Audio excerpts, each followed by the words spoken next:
Assalamualaikum warahmatullahi wabarakatuh. Halo Sobat RSU, ketemu lagi dengan saya Dr. Anin. Kita hari ini episode ke-11 RSU Talk. Nah, episode kali ini spesial nih karena bertepatan dengan Hari Kesehatan Mental Sedunia atau Hari Kesehatan Jiwa Sedunia yang jatuh setiap tanggal 10 Oktober. Nah, untuk tahun ini ada temanya, yaitu saatnya memprioritaskan kesehatan mental di tempat kerja. Jadi kalau kita bahas sejarahnya dulu, itu pertama kali tahun 1992 ya Dok, kalau nggak salah. Itu ditetuskan pertama kali karena masih belum banyak masyarakat yang paham mengenai kesehatan mental. Jadi diadakannya Hari Kesehatan Mental ini gunanya untuk agar masyarakat lebih aware dan bisa lebih terbuka lagi untuk membicarakan masalah kesehatan mental. Seperti itu. Nah, lengkapnya seperti apa nanti kita tanya kepada dokter kesehatan jiwa. Sudah ada hadir di sini Dr. Aziza, spesialis kesehatan jiwa. Selamat datang dokter. Ya, terima kasih Dr. Anin. Apa kabar dokter? Baik, Alhamdulillah, dok. sehat, baik. Aduh, Dokter Aziza nih kayaknya kalem banget. Kayaknya kalau curhat sama Dokter Aziza nih keluar semua nih kayaknya. Teman-teman ada pernah curhat belum sama Dokter Aziza? Baru. Baru ya. Nah dok, ini kan bertepatan dengan Hari Kesehatan Mental Dunia ya dok ya. Kenapa tahun ini mengusung kesehatan mental, pentingnya kesehatan mental di tempat kerja dok? Ya, terima kasih Dr. Anin. Sebelumnya saya ingin menyapa penonton semua. Untuk Sobat RSU semua. Assalamualaikum warahmatullahi wabarakatuh. Selamat siang, salam sejahtera, Om Swastiastu, Namo Buddhaya. Jadi begini Mbak Anin, Dr. Anin,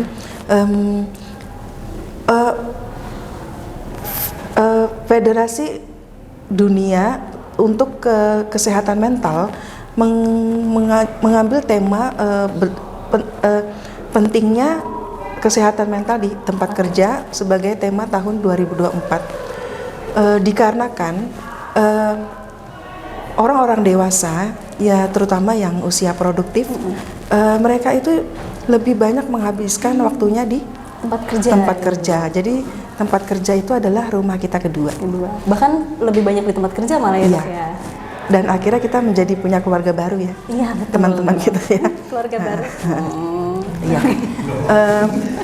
Namun dikarenakan banyaknya juga karena adanya perubahan zaman, ritme kerja dan tekanan pekerjaan terkait dengan pengalaman ataupun situasi yang menyebabkan seseorang itu bisa mengalami gangguan mental yang pada akhirnya nanti akan menurunkan produktivitas dan kinerja.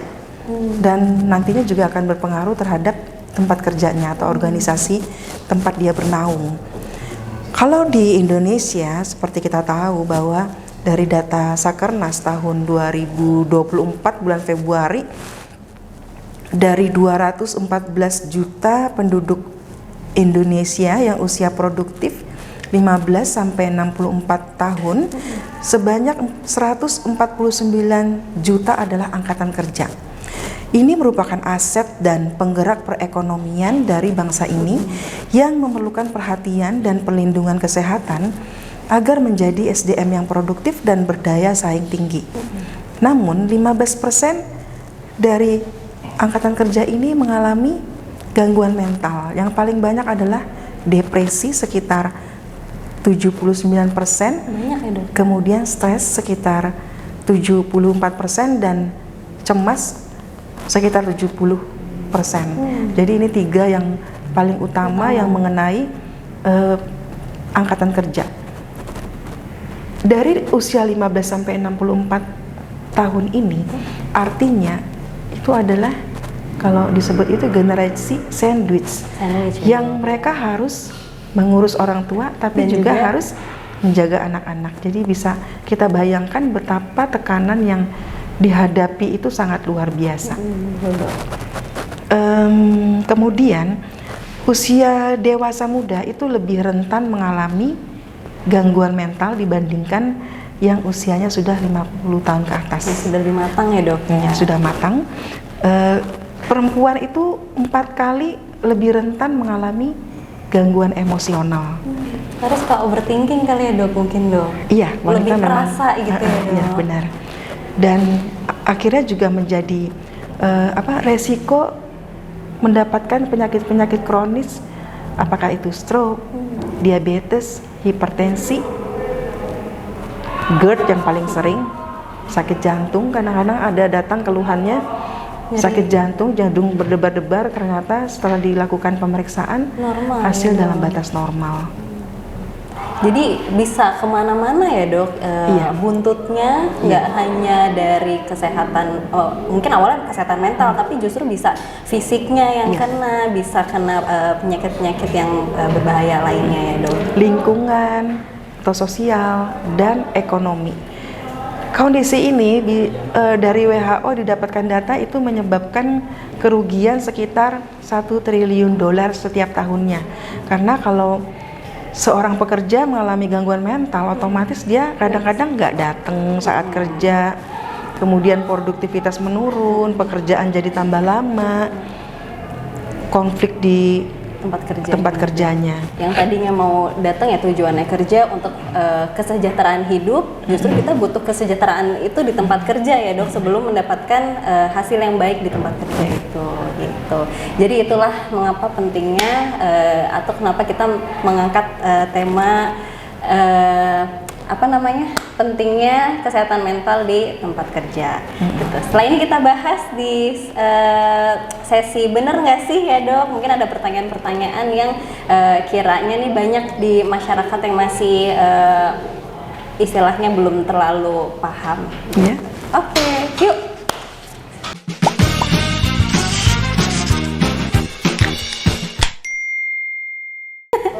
Oke, yang pertama, bener nggak sih kesehatan mental dapat mempengaruhi pekerjaan? Mungkin tadi udah sedikit ya dok disinggung. Jadi gimana nih dok pentingnya di tempat kerja? Kesehatan mental itu dapat mempengaruhi pekerjaan nggak?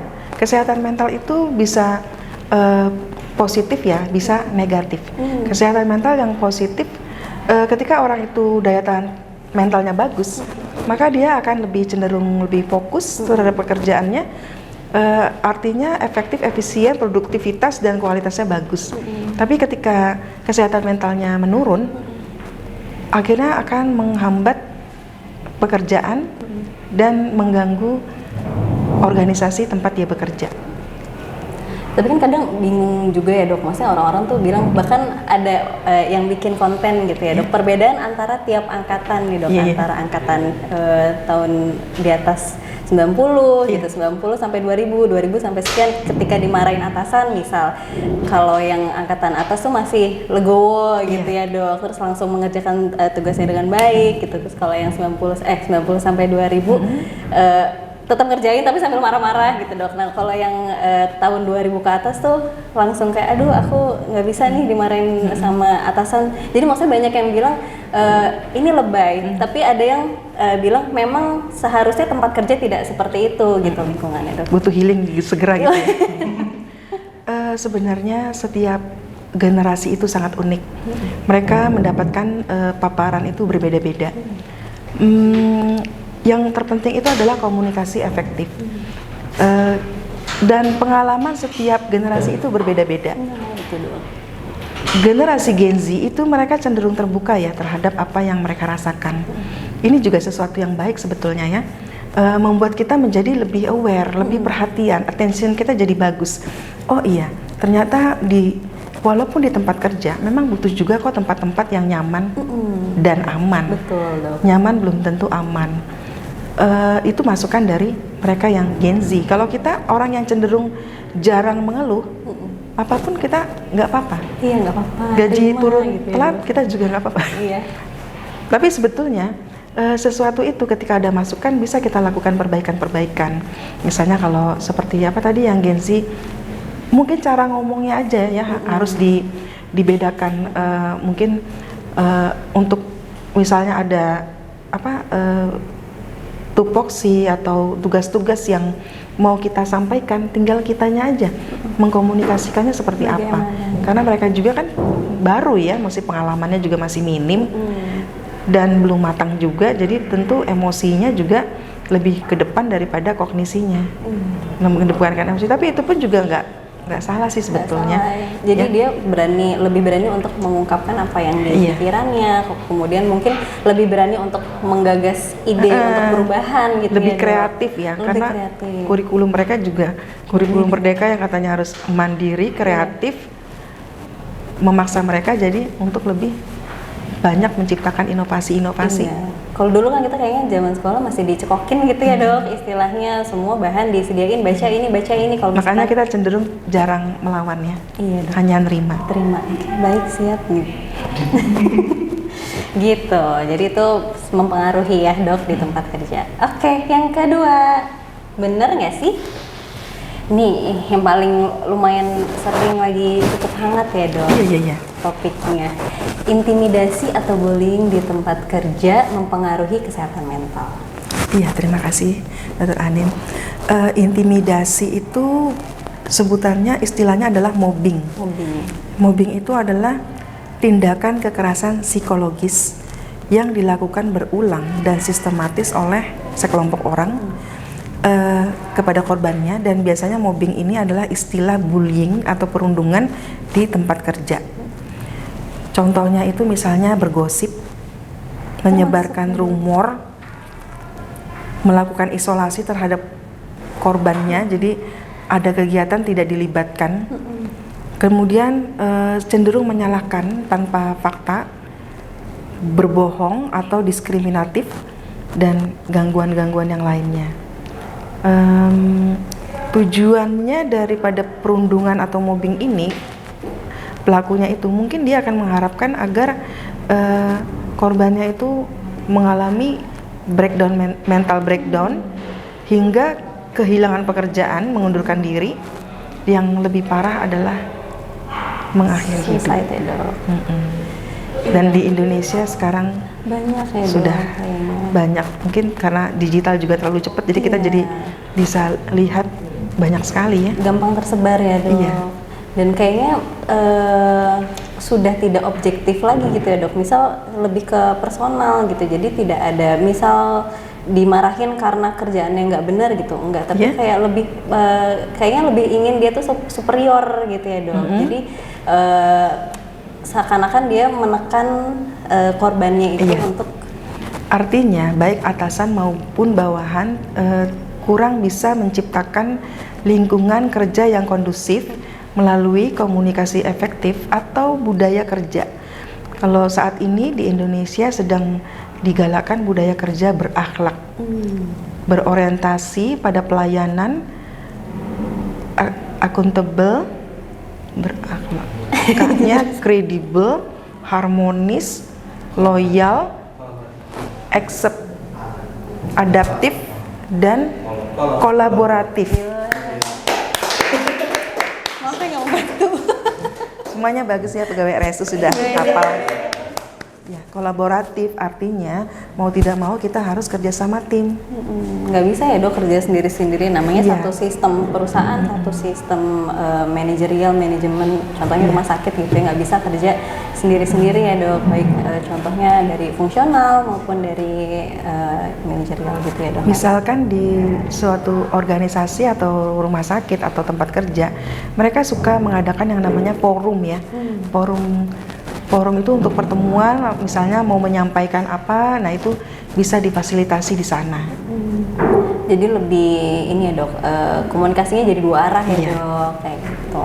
Jadi meskipun semuanya punya kerjaan masing-masing, punya bagian masing-masing, tapi tetap berhubungan. Jadi harus saling menghargai satu sama lain. Kenapa sih kok dia? Pembuli apa dibully? Terpana ya sama dia ya. Pembuli apa dibully? Ini masuk nggak tadi? Aman dong, aman. Masuk juga Dok. Terpana ya? Cie, Febri. Loh. Udah nikah belum? Belum Dok. Cie, dia mengalihkan pembicaraan. Dibully apa pembuli? Bisa dua-duanya. Di ACC boleh dua-duanya, jangan. Nggak, saya mah anak baik-baik Dok. Cie.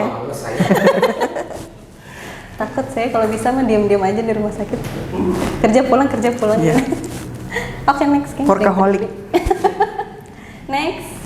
Nih, bener nggak sih dok, burnout adalah salah satu faktor pemicu stres di tempat kerja dan apa aja cirinya? Iya, ini sekarang kita lagi sering mendengarkan kata-kata burnout ya.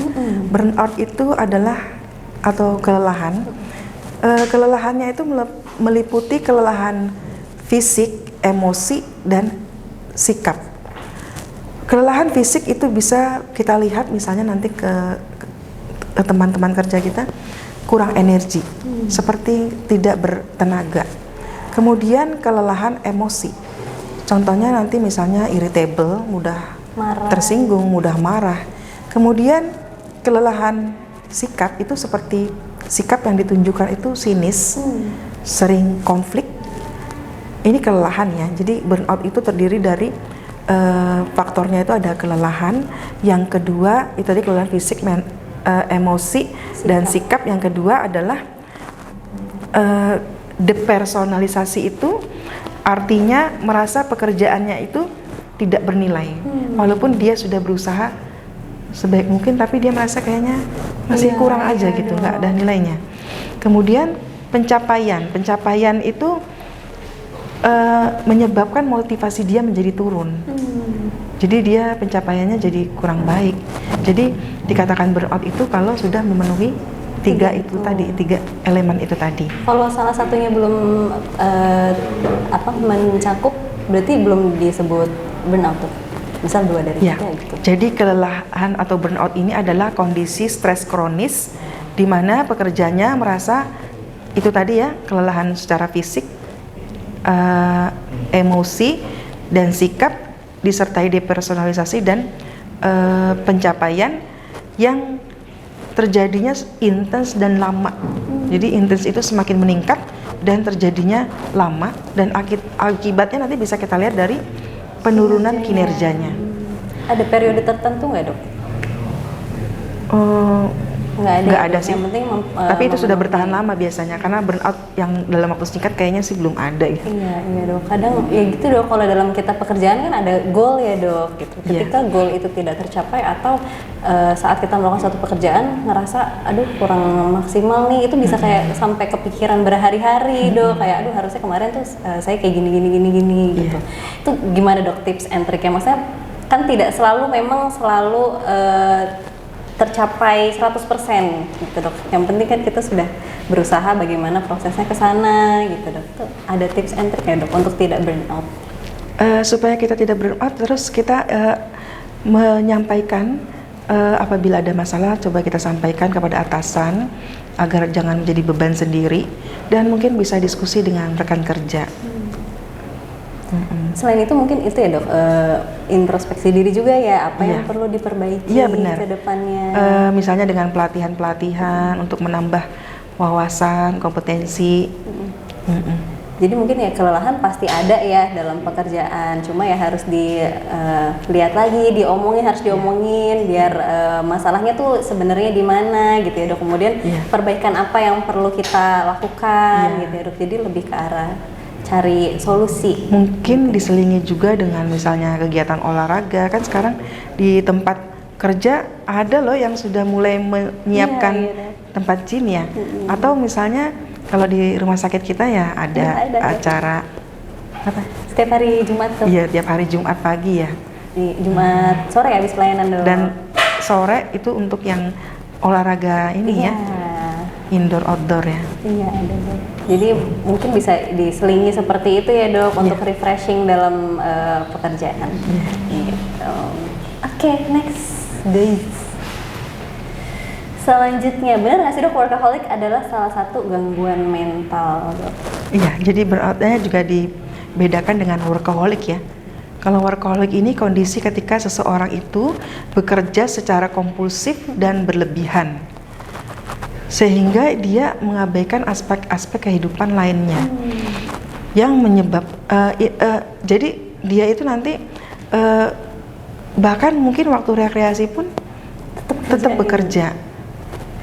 Tapi kadang kan kayak gitu ada tuntutan ya dok, maksudnya ini udah lagi enak libur-libur dihubungin sama bosnya harus kerja. Iya, bisa aja itu karena dari tuntutan atasan, bisa juga karena faktor finansial, karena kita mungkin menginginkan uang tambahan atau ingin mengejar karir, atau mungkin ingin menghindari hal-hal Yang lain ya, Dok? di hal-hal yang lainnya, jadi ya udah kita kerja aja gitu. Jadi sebagai pengalihnya, Iya, pengalihnya. kerja terus gitu ya, Dok, Iya. biar nggak mikirin yang lain. Iya, kalau workaholic ini kan ini ya sekarang sering banget ya terjadi ya, misalnya seperti di Jepang itu Iya, Dok. dengan apa namanya kanoshi ya, karoshi ya. Jadi kerja terus aja gitu, bahkan sampai kita bisa temukan mereka itu misalnya sedang terduduk Iya, Dok. di saat Lagi di menunggu, jalan ya menunggu kereta api. Nah itu dampak dari workaholic itu tadi, mengganggu kesehatan Fisiknya ya, Dok? mental dan akhirnya kena fisik. Jadi ya sesuatu yang berlebihan nggak baik Iya. juga ya, Dok. Iya. Gitu. Memang harus seimbang antara working sama life-nya harus balance ya, Dok. Gitu. Ini di sini ada yang workaholic nggak? Nggak ya. Kalau bisa tenggo pulang nih kayaknya.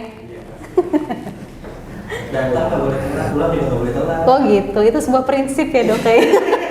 Bagus prinsipnya, kayak boleh diikutin. Harus dong. Oke, Dok, mungkin ada yang ditambahin, Dok, tentang workaholic, Dok? Supaya kita jangan terjebak dengan workaholic, coba kita untuk memprioritaskan yang namanya kesehatan fisik dan mental, kemudian membuat jadwal istirahat kita yang jelas. Kemudian kalau memang ada biasanya dari perusahaan suka memberikan jatah cuti dan liburan, itu harus dimanfaatkan dengan baik. Itu juga kayaknya agak problem ya. Kalau mau cuti mau kemana loh? Iya, Dok. Boleh nggak sih ditanya? Nggak boleh ya? Jadi sekarang program pemerintah itu adalah ketika ada apa namanya hari-hari libur tanggal merah, itu suka memberikan promo-promo untuk pariwisata ya. Liburan ya, Dok, untuk memancing. Harga murah agar kita semua bisa Iya. memanfaatkan liburan dengan baik. Iya, mungkin ini kali ya tips-tips untuk yang punya usaha atau punya kantor gitu ya. Kadang tuh banyak curhatan kayak mau cuti aja dipersulit, Dok, gitu. Padahal kan mungkin itu tanggung jawab perusahaan juga ya untuk mementingkan kesehatan mental karyawannya gitu atau pekerjanya. Ya mungkin bisa di ini ya, Dok, lebih terbuka lagi ya. Dok? Iya, didiskusikan dan kan memang ada ya jam untuk bekerja itu berapa jam per minggu gitu kan ada ya. Maksimalnya ya, Dok. Untuk lembur juga bolehnya seberapa lama. Seberapa lama? Iya, soalnya kadang kalau cuti mau kemana gitu, padahal kan ya memang cuti niatnya kita mau liburan gitu, tapi kadang kalau misalkan nggak urgent banyak yang nggak di ACC gitu, Dok. Maksudnya teman-teman yang bekerja kantoran tuh lumayan banyak, Dok, yang cerita kayak Bisa gitu. dikomunikasikan dengan atasan, dan kalau memang beban kerjanya sudah sangat berat, mungkin diperlukan untuk tambahan sumber daya manusia. Karena terlalu ini ya, beban kerjanya terlalu berat aja, Iya. Dok. Bisa disalurkan ke apa namanya Iya. pekerja lainnya. Gitu. Dan bahkan kalau di kita ada yang namanya rotasi atau rolling ya. Biar nggak ini ya, Dok. Tidak jenuh. Tidak jenuh ya, Dok. Gitu. Ibu mau dirotasi kemana? Mungkin nemenin Dokter Aziza di Poli Jiwa. Jangan konsul ntar kan tiap hari. Curhat Healing, mulu. healing. Healing. Tapi boleh ya ngobrol sama ini ya? Sama apa? Dok? Ngobrol sama kita. Tapi Boleh. nanti masuk sini. Masuk, Dok. Oh ya. Boleh. Kan santai kita, Dok. Begitu ya? Iya. Iya, sama aja. Iya. Nanti mereka juga bisa tanya-tanya. Iya, Dok. benar ya? Iya, benar, Dok. Jadi saya bilang ada pertanyaan-pertanyaan gaib ya dari sini. Iya. Oh, ya udah kalau gitu, tapi boleh ya? Boleh, Dok. Apa dong kita? Oke, next. Bener nggak sih, Dok, kesehatan mental hanya perlu diperhatikan oleh orang yang mengalami gangguan kesehatan mental? Pada kita yang rasanya kayak normal, bukan normal ya, maksudnya mungkin lebih nggak kepikiran gitu, lebih mendem kan, Dok, kadang. Nah itu gimana, Dok? Pemerintah itu telah mengatur yang namanya kesehatan mental itu di Undang-Undang Nomor 17 Tahun 1923 terkait kesehatan mental, dan itu adalah hak asasi setiap manusia. Pemerintah telah memberikan, bahkan membuka akses untuk lebih memudahkan siapapun yang memiliki gangguan atau masalah kesehatan terkait mental, bisa konseling, bisa juga nanti screening, atau mungkin nanti lebih lanjut bisa dirujuk atau bertemu dengan yang lebih kompeten ya. Bahkan sekarang itu untuk pemerintahan kota Tangerang Selatan pun dari Dinas Kesehatan itu telah menghimpun mulai dari puskesmas hingga kader-kader dan posyandu untuk melakukan screening dan upaya promotif dan preventif ke masyarakat. Jadi udah di level fase ke-1 perpanjangan tangan lagi, selain kuratif gitu ya dok, ini mulai digalakan untuk promotif sama preventifnya ya dok ya. Jadi pemerintah sudah mulai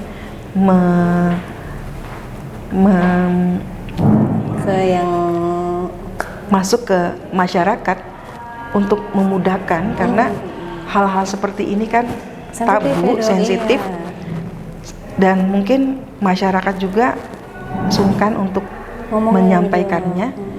Mereka juga membuka layanan hotline WhatsApp, jadi bisa nanti dihubungin. Jadi nggak harus datang ya dok? Iya. Puskesmas juga udah ada poli jiwanya juga sudah ya dok? Ada pemegang program sudah ada jiwanya ya. Bahkan sampai ke kader-kader pun nanti kalau misalnya membutuhkan obat-obatan bisa nanti dan kunjungan ke rumah-rumah. Rumah-rumah home visit ya dok. Iya. Kalau di tempat kerja sendiri tuh ada nggak sih dok screeningnya gitu? Kemudian apakah perlu dilakukan secara berkala gitu? Karena kan kita ya nggak ketahuan ternyata ada gangguan cemas yang kita nggak sadari gitu, atau mungkin sampai gangguan panik gitu ya dok.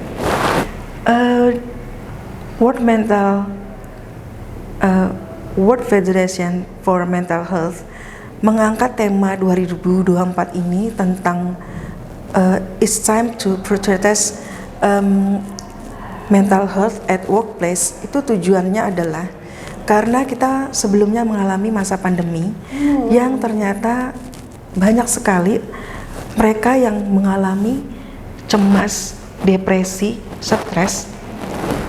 Akhirnya dibukalah akses itu bisa melalui aplikasi. Ada aplikasinya dok? Ya, sekarang, aplikasi yang dimudahkan ya di digital, bisa kita lihat nanti di aplikasi. Kemudian juga para pengusaha atau mereka yang organisasi ya, tempat kerja, mereka mulai memberikan perhatian terhadap kesehatan mental para pegawainya, karena ternyata itu sangat berdampak dengan produktivitas dan kinerja dari tempat kerjanya. Saya sudah melihat beberapa itu, mereka bahkan sudah mulai melakukan kesehatan cek berkala kesehatan mental, bahkan datang ke kami itu sudah dengan pemeriksaan yang mereka lakukan itu SRQ 29 dan DAS 42 nih yang saya temuin di lapangan. Jadi SRQ 29 itu adalah self-reporting questionnaire, terdiri dari 29 pertanyaan. Ini kaitannya dengan tentang masalah gangguan mental emosional, gejala psikotik, gangguan penyalahgunaan zat, PTSD, post trauma stress disorder, yang terjadi dalam waktu 30 hari. 30 hari ya dok. Kemudian ada juga DAS 42, itu Depression Anxiety Stress Scales, terdiri dari 42 pertanyaan yang mengukur kondisi emosional negatif seperti depresi, cemas, dan stres dalam waktu 1 minggu terakhir. Jadi tempat kerja pun, para pengusaha pun ternyata mereka sangat peduli banget dan mereka melakukan itu.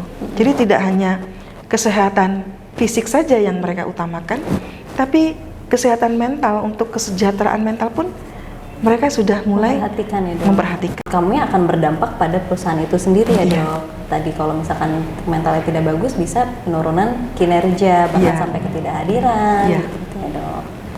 Kesehatan mental juga berpengaruh dengan kesehatan fisik.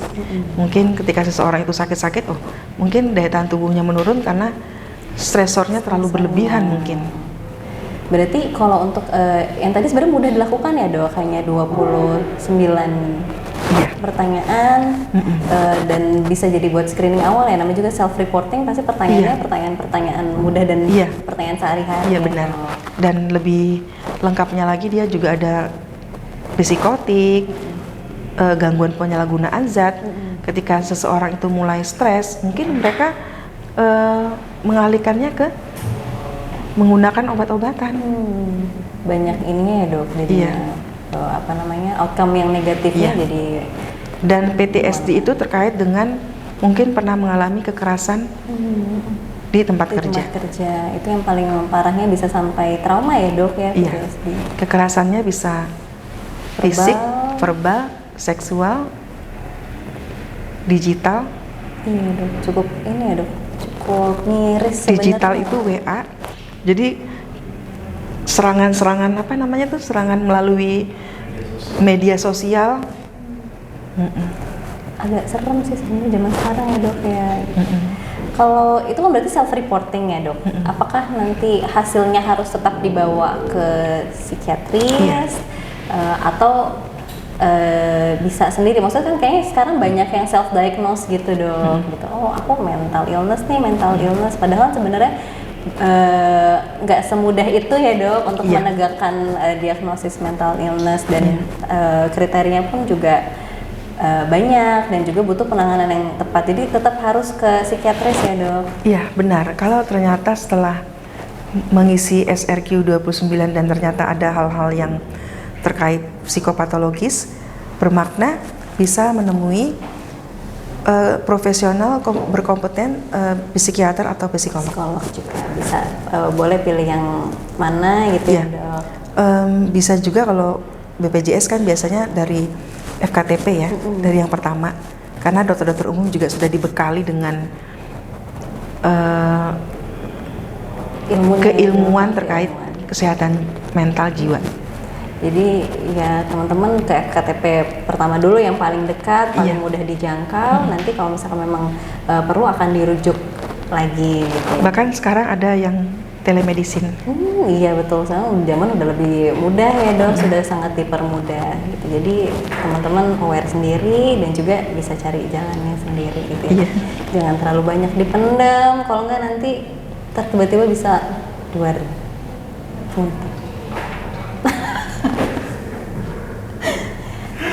Dah, next malu deh. Next. Bener nggak sih dok, depresi hanya dialami oleh orang dewasa? Depresi itu bisa dialami mulai dari anak-anak juga bisa. Anak-anak yang mengalami kekerasan, baik fisik, verbal, seksual, pengabaian. Contohnya misalkan ketika orang tua berpisah, kemudian anak ini bingung, dia harus ikut ke bapaknya, tapi dia tidak diperhatikan. Atau ibunya ya, tapi dia tidak mendapatkan perhatian yang baik. Jadi pernah ada kasus anak SMP, dia itu sangat cerdas sekali, tapi karena dia mengalami broken home, dia diasuh oleh ayahnya dan ibu tiri, namun tidak diperhatikan, kurang perhatian yang membuat dia itu lebih banyak di rumah walaupun dia berprestasi ya. Kemudian dia melakukan sesuatu itu kepada anak tetangganya, ya. Kemudian itu membuat Indonesia jadi geger ya pada saat itu. Itu dilakukan oleh anak-anak. Jadi yang harusnya dia istilahnya mikirnya tuh masih main, masih belajar gitu ya dok, dapat tekanan atau tidak dapat perhatian yang cukup, akhirnya bisa pengalihannya kemana-mana ya dok, dan juga tidak stabil mungkin secara emosionalnya ya dok. Dan tidak ada pengawasan dari orang tua. Iya dok. So kasihan juga, berarti mungkin kalau misalkan stresornya beda ya dok, tapi ya tetap bisa anak-anak, remaja juga bisa terkena gitu ya dok, meskipun stresor yang beda. Mungkin kalau misalnya dewasa ya stresor terbanyaknya dari tempat kerja atau masalah di keluarganya, baik secara mungkin finansial gitu ya dok. Kalau anak-anak ternyata bisa juga loh resiko terkena depresi atau yang lain-lain ya dok, karena itu tadi cemas, depresi, stres juga. Iya. tumpang tindih ya, campur-campur. Iya, padahal kayaknya dulu saya ini ya, pikirannya masih main, terus maksudnya ngerasa kadang suka saya beruntung gitu ya dok. Cuma banyak di luar yang ternyata tidak beruntung harus menghadapi hal-hal seperti itu gitu. Jadi mungkin lingkungannya apa sih? Maksudnya lingkungan tuh sangat ini ya dok, sangat menentukan juga ya dok. Iya benar, lingkungan Iya. yang baik juga akan menghasilkan sumber daya manusia yang baik. Iya, mungkin maksudnya kalau misalkan contohnya tadi broken home, tapi dukungan dari keluarga Iya. lain, dukungan dari tetangga sekitarnya bagus, mungkin ya bisa menghindari Anak hal-hal akan seperti itu. tumbuh gitu dengan loh. sehat, kuat, sehat kuat mental. Kenapa gitu? Main-main terus serius orang bisa depresi juga. Nggak apa-apa sih kalau main-main juga, asal pada tempatnya. Asal pada tempatnya. Iya, kan harus healingnya anak-anak kan main ya dok, gitu. Game online itu salah nggak? Nah lo tuh dikasih pertanyaan tuh. Online. Game online. Oh, kalau game online. Kalau pada kondisinya benar. Kalau pada kondisinya dia ngapain ya? Iya, game online itu tidak salah. Tapi Yang kalau- salah itu kalau kita tidak bisa memanage diri. Berlebihan. Namanya itu Kecanduan patologis. ya dok. Sampai mengabaikan makan, mengabaikan ibadahnya, mengabaikan sekolahnya. Akademis, pekerjaan. Kecanduan game online sih sampai depresi gitu, dia nggak bisa lepas dari handphone gitu dok. Iya benar, itu sudah mengalami gangguan ya. Bisa balik lagi nggak? Namanya internet addiction. Internet addiction. Sekarang Biasanya juga- dibawa dulu ke kaum profesional itu, ke psikiater ya. Kalau anak-anak berarti psikiater anak dan remaja. Mm-mm. Karena nanti selain diberikan psikofarmaka juga diberikan psikoterapi psikoterapi. dan mungkin modifikasi lingkungan. Iya dok. Akhirnya game online seperti Mobile Legends itu dijadikan pertandingan di sekolah. Untuk apa? Untuk mengakrabkan siswa-siswa.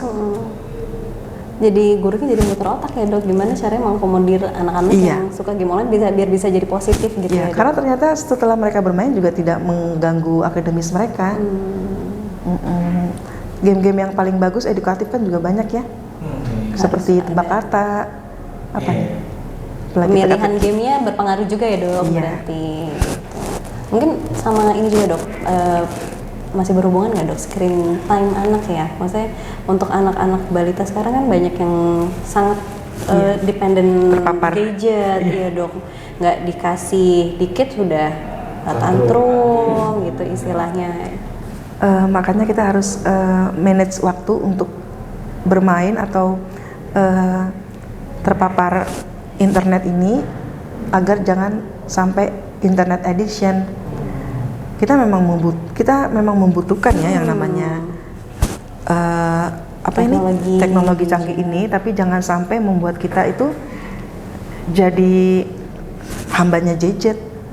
Ini kita gunakan, kita manfaatkan sebaik mungkin untuk Yang hal-hal yang melayani positif kita, adalah belajar. termasuk AI. AI tidak akan menggeser manusia, Profesi manusia. tapi AI harus dimanfaatkan sebaik mungkin untuk membantu kinerja kita. Jadi jangan takut, AI tidak akan menggantikan kita. Jadi jangan buta teknologi juga ya dok, Iya. gitu. Masih ada bisa diambil positifnya. Mungkin anak-anak yang udah megang gadget dari awal, mungkin dia akan lebih pintar dari kita untuk mengoperasikan teknologi. Iya, benar. Bahkan anak-anak yang katanya tadi, aduh jangan dipaparin laptop seperti ini dari kecil, bahaya, nggak tahunya itu rupanya dia punya bakat untuk kedepannya dia nanti bakal jadi ahli-ahli IT. Akhirnya nanti ini lagi ya, peran pemerintah juga luar biasa banget ya ngelihat seperti ini. Mereka juga mengakomodasi dengan adanya kursus-kursus ya. Jadi anak-anak sekarang juga sudah dibekali dengan coding, pemrograman. Makanya mereka luar biasa banget. Iya. Ya aku kayak udah nyerah, nggak ngerti sama sekali. Bahkan coding. sudah bisa bikin game loh. Iya ya dok ya. udah lebih kreatif ya dok anak-anak sekarang Iya. tuh. Positifnya yang bisa diambil itu lebih melek teknologi, lebih kreatif gitu, tapi tetap Iya. harus ada batasan dan pengawasannya mungkin ya dok. Ya, saya pernah baca buku anak sekolah itu, tulisannya adalah di masa yang akan datang kita semua akan menjadi pencipta. Kita akan menciptakan musik kita sendiri, kita akan menciptakan program-program kita sendiri. Ya, seperti sekarang kita lihat semuanya jadi kreator Itu. konten, kreator digital. Mereka punya ininya semua masing-masing. Mereka luar biasa. Jadi ditampung di YouTube, di TikTok itu untuk membuat bakat-bakat seseorang tuh jadi Iya, nggak semudah itu ya dok. Dikembangkan. Sebenarnya dia harus nyari bahannya, Iya, benar. harus nyari gimana biar orang nggak bosan nontonnya. karena di YouTube juga ada aturannya kan. Gitu dok. Tuh, mungkin mau jadi konten creator. Ya, saya lagi bikin konten. Apa mukbang? Ini saya lagi. Oh ini, oh iya boleh. Emang pekerjaannya bapak kalau ini sih, ya kan? Gitu. Oke, next ya dok. Bener nggak sih dok, menangani kesehatan mental di tempat kerja adalah tanggung jawab pekerjanya atau ini tanggung jawab perusahaannya juga dok? Iya, benar. Jadi ini adalah tanggung jawab bersama ya, baik perusahaan, pengusaha maupun karyawan. Pengusaha memiliki tanggung jawab hukum dan etik untuk menyediakan lingkungan kerja yang aman dan sehat, termasuk menangani masalah kesehatan mental. Dan karyawan pun perlu ikut terlibat dalam program-program yang sudah ditawarkan oleh perusahaan. Namanya itu adalah IAP. IAP itu Employee Assistance Program. Jadi perusahaan pun membuat layanan akses, bahkan ada dokter perusahaan untuk memberikan pelayanan kesehatan mental bagi karyawan yang membutuhkan, dan itu harus dimanfaatkan oleh karyawan. Karyawannya sudah dikasih wadah gitu ya. Iya, dok. benar. Jadi bisa dipergunakan dengan sebaik mungkin. Iya, Jadi sebenarnya tanggung jawab terbesarnya mungkin ya namanya diri sendiri, tanggung jawab diri sendiri gitu ya dok. Cuma tetap perusahaan harus memfasilitasi semuanya untuk mempermudah aksesnya. iya. Gitu ya, dok. Terkadang kita menemukan masalah dari karyawan itu adalah mereka mengatakan bahwa ketika saya membicarakan masalah terkait mental, teman saya kadang-kadang meresponnya gitu aja, lemah banget sih. Jadi dari situ saja mereka sudah merasa adanya penolakan, yang akhirnya ya Nggak jadi mau lagi gitu ya dok, malah makin tertutup. iya. Jadi harus makanya tujuan Hari Kesehatan Mental Sedunia ini juga gunanya untuk membuka pikiran masyarakat agar stigma ini tidak ada gitu ya dok. Jadi orang yang mau mencurahkan itu bisa lebih Iya. leluasa. Jangan sungkan untuk memberikan dukungan kepada teman-teman kita terkait apa yang dia rasakan tentang kesedihan atau yang dia khawatirkan. Kita menjadi pendengar yang baik bagi teman kita, rekan kerja kita. Dan kalaupun misalkan kita mengalami kesulitan, kita bisa arahkan, kita dukung dia ke situ aja misalnya. Coba aja cari orang yang lebih profesional yang bisa membantumu misalnya ya, bukan dengan mengecilkan atau meremehkan, Menyudutkan. enggak, apalagi menyudutkan. Apalagi menyudutkan. Saya pernah dengar tentang mental health first aid dok, yang LG ya, ALGEE itu ya dok. Mungkin bisa itu juga ya dok digalakan ya, yang approach, listen non judgmentally, terus give reassurance and information, encourage appropriate professional help, sama encourage self help and other support strategies. Jadi bisa ya dok, mungkin untuk menghilangkan stigma itu dari diri sendiri. Oh, kalau misalnya ada orang curhat ya kalau didengerin, Iya. tanpa menjudge orang itu, ya udah didengerin aja gitu ya dok. Bahkan mungkin kita bisa kasih penguat gitu ya, kasih motivasi mungkin ya dok, sama kasih saran untuk bisa ke profesional. Iya. Untuk mendapatkan penanganan lebih lanjut. Penanganan lebih lanjut gitu. Jadi kalau misalnya ada yang cerita dikit jangan diremehkan. Mungkin hal itu bisa besar bagi orang itu ya dok. Mungkin itu bukan masalah bagi kita, tapi bisa jadi itu masalah yang besar bagi orang lain. Gitu. Malu jadinya. mau jadi psikiater. Wah, tapi sempat pengen sih dok.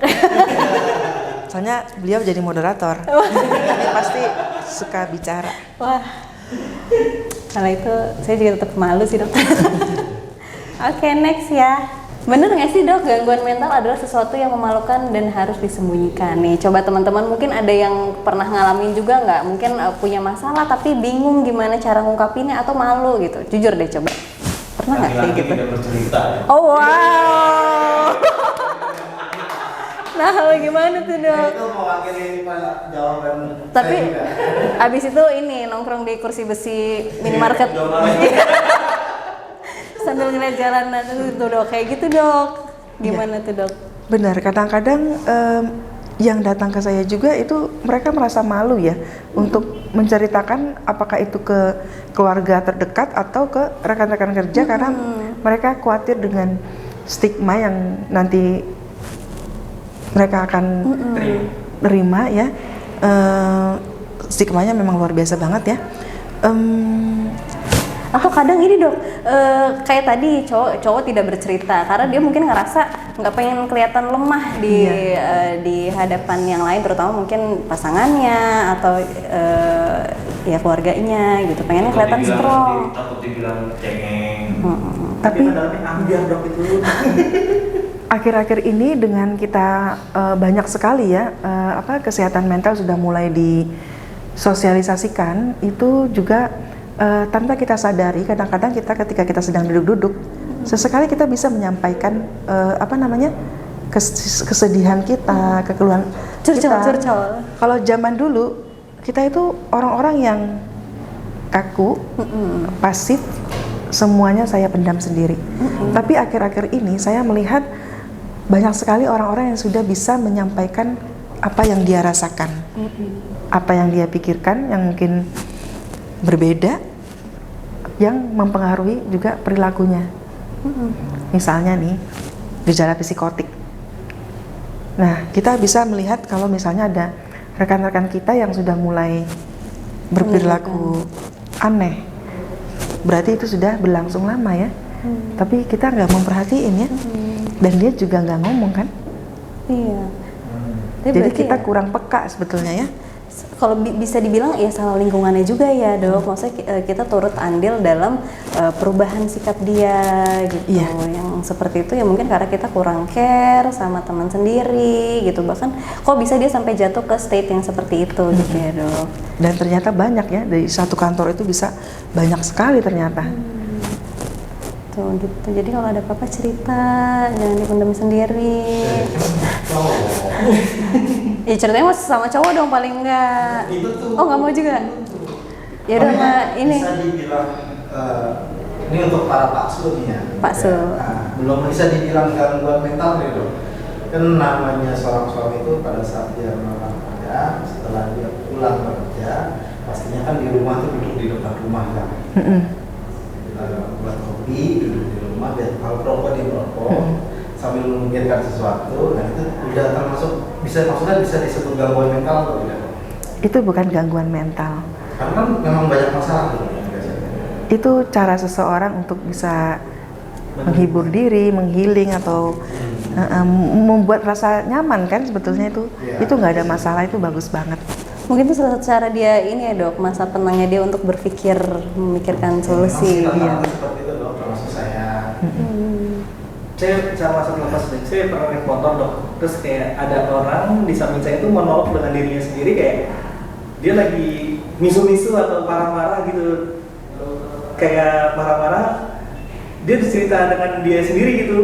Habis itu ya kayaknya berlalu aja, itu apa gangguan mental juga nggak sih kak ya?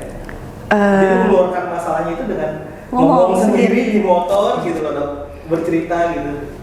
Dikatakan gangguan mental itu jika mempengaruhi pikiran, perasaan, perbuatan sampai mengganggu aktivitas sehari-hari, pekerjaannya, dan lingkungan. Tapi selama itu tidak mengganggu, ya itu bukan gangguan mental. Mungkin itu cara dia untuk Aplikasiannya iya, menyampaikan masalah dia. Mungkin kalau orang lain nggak dengar ya udah saya ngomong sendiri aja. Ya tadi balik lagi ya, kalau pertanyaan kayak gitu ngomong sendiri apakah mental mental illness atau bukan, ya balik lagi harus ke yang profesionalnya ya dok, karena sebenarnya dengan profesional pun yang dikaji banyak ya dok, ada afek, ada emosional, ada tilikan gitu ya dok. Kita akan melihat dari sudut biopsikososial dan faktor pendukung, pencetus dan sebagainya ya. Gitu, jadi sebenarnya nggak semudah itu untuk menegakkan dia mental illness atau enggak, tapi bagusnya adalah kita bisa jadi lebih aware ya dok, gitu. Oh mungkin ini udah ke arah unstable emosionalnya, tuh bisa langsung ke profesional aja untuk lebih tahu lebih detailnya, gitu. Oke. Next, benar nggak sih dok gangguan kesehatan mental tidak akan bisa pulih dok? Iya, jadi gangguan kesehatan mental terkait biopsikososial untuk biologinya itu adalah kerusakan anatomi otak, genetik, herediter, kemudian ketidakseimbangan neurotransmitter yang sekarang sedang disosialisasikan dan mungkin sering kita dengar ya. Hormon bahagia itu ada dopamin, serotonin, epinefrin dan oksitosin ya, sama GABA ya. Kalau ada cemas takut itu GABA. Serotonin itu kaitannya dengan kesedihan, dopamin itu kaitannya dengan aktivitas yang menyenangkan, endorfin itu respon sakit, nyeri. Kalau epinefrin itu nanti kaitannya dengan mekanisme fight or flight ketika kita sedang menghadapi stresor, masalah ya. Ketika kok bisa ya sakit mental, pikiran, tapi kok badannya sakit-sakit ya? Itu tadi ya, itu karena endorfinnya. Endorfin tubuh kita alami itu ada namanya morfin juga ya. Ketika itu kadarnya juga nggak seimbang, maka sensasi nyeri itu sangat luar biasa dirasakan oleh pasien. Pengaruh ya dok, ada aksesnya dok, ada jalurnya gitu ya? Iya dok? benar. Mempengaruhi juga organ-organ tubuh. Jadi kalau terapinya sendiri itu dok, berarti apakah dia harus minum obat seumur hidup atau ada terapi lainnya gitu? Iya, dok? jadi tadi biopsikososial, jadi psikonya itu juga mekanisme defense, mekanisme coping yang digunakan oleh seseorang, kepribadian. Untuk sosialnya itu lingkungan, bagaimana lingkungannya, apakah dia mendapatkan dukungan yang suportif. Jika dia mendapatkan penanganan yang baik, cepat, itu bisa stabil. Beberapa bisa menjadi lebih baik lagi ya. Jadi untuk penanganannya juga bukan hanya obat-obatan, tapi juga ada psikologisnya itu adalah psikoterapi ya. Psikoterapi. Kalau lingkungan itu bisa seperti modifikasi lingkungan ya. Modifikasi lingkungan. Jadi banyak ini ya dok, banyak nggak hanya obat-obatan minum aja gitu ya. Memang minum mempengaruhi tadi ya hormon-hormon yang terkait, tapi tidak kalah penting untuk melakukan psikoterapi gitu, memperhatikan lingkungannya gitu ya dok. Modifikasi lingkungan atau misalnya contoh behavior ya. Jadi di Indonesia ini sangat banyak sekali perubahan. Seperti tata tertib di jalan raya itu sekarang sudah mulai dipasang tilang elektronik. Itu mau tidak mau kita semua jadi sadar tentang ini ya, tata tertib lalu lintas kan. Kemudian apalagi kalau di tempat kerja peraturan-peraturan ya, ini dok. peraturan-peraturan Internal. CCTV untuk melakukan pengawasan. Namanya itu tujuannya itu adalah merubah behavior kita ya.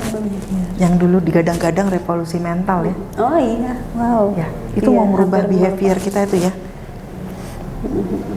Karena kalau hanya mengharapkan psikofarmaka ya susah ya. susah. Jadi untuk tujuannya juga untuk lebih stabil, mengurangi gejala yang berat gitu ya dok. Ya mungkin kalau misalkan itu semua tidak dipertahankan, bisa jadi dia muncul lagi gejalanya ya dok. Dan ini juga melibatkan lintas sektoral. Seperti kemarin waktu ada rapat di Dinas Kesehatan itu tidak hanya mengundang orang-orang kesehatan, tapi juga dari bidang sosial, kepolisian, dan sebagainya. Jadi ini bukan hanya Kesehatan dari aja, kesehatan gitu. saja, tapi ini bersama-sama kita semua. Ya, karena namanya lingkungan di satu Iya. tempat hidup, kita Keterlibatan keterlibatan lintas sektoral itu sekarang sudah Jalan digalakan. Gitu. Aduh, kayaknya banyak mendapatkan insight nih dok. Kayaknya kita harus tetap intinya ya santai tapi tetap serius gitu ya dok di tempat kerja agar tidak burn out tadi. Gitu. Mungkin ada terakhir dok yang mau disampaikan di hari kesehatan mental sedunia ini dok. Karena ini udah terakhir nih dok tadi sesinya. Boleh dok? Hah? Oh mau nanya, ya ampun, boleh ngomong dong. Diam-diam aja deh, tadi diam-diam aja nyalahin. Ayo apa, boleh, silahkan. Dok, olahraga itu bisa meredakan stres, mitos atau fakta sih dok? Olahraga itu meredakan stres karena ya tadi dapat mengalihkan fokus kita ya, yang tadinya kita hanya mikirin kecemasan, kekhawatiran kita. Dengan kita berolahraga bisa mengalihkan fokus kita ke yang lebih baik lagi. Selain itu juga meningkatkan apa tadi namanya, morfin alami, endorfin ya, endorfin yang tadi tuh, yang kaitannya dengan rasa nyeri. Berarti melakukan hobi juga termasuk ya, salah satu. Melakukan hobi, mengembangkan bakat itu adalah bagian dari salah satu untuk memperbaiki kondisi neurotransmitter yang tidak seimbang.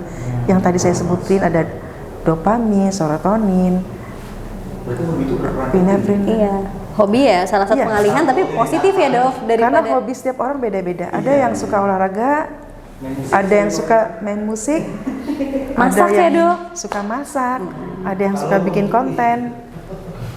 Kalau pembuli mungkin cocoknya di olahraga Muay Thai. Wow. Atau badminton kali ya dok? Boleh. Bapak kan badminton. Bagaimana kita bisa tahu kalau kita mengalami masalah kesehatan mental, terus bukan sekedar stres ya dok ya, dan tanda-tandanya apa aja sih? Kapan harus ke profesional gitu ya berarti mungkin? Gejala-gejalanya sudah muncul ya, gangguan-gangguannya itu, sign and symptomnya itu, tanda dan gejalanya antara lain kurang fokus, mudah lupa, tidak berenergi, hilang minat. Dulu hobi touring, sekarang sudah meninggalkan hobinya misalnya ya. Menjahit jadi sudah nggak menjahit, bergibah sudah nggak gibah. Oh, boleh dong. Kan gibah positif ya, gibah positif. Membicarakan fakta. Ya, kemudian gangguan tidur, gangguan makan, apalagi sampai muncul ide-ide yang sampai Yang intrusif gitu ya. Dok? mengakhiri hidup ya. Atau menyakiti orang lain juga bisa ya. Jadi tingkatnya masuk ke tingkat stres juga dok. Depresi, Depresi. cemas, stres. Bisa juga menimbulkan gejala-gejala seperti serangan jantung. Namanya itu serangan panik, tapi berasanya tuh kayak serangan jantung. Nyeri dada juga ya dok. Kemudian ingin segera ke IGD. Ternyata setelah di IGD hasil dalam batas normal. Somatis ya dok? Somatis gitu ya, Bisa jadi psikosomatis, bisa jadi ya, serangan panik ya. Serangan panik.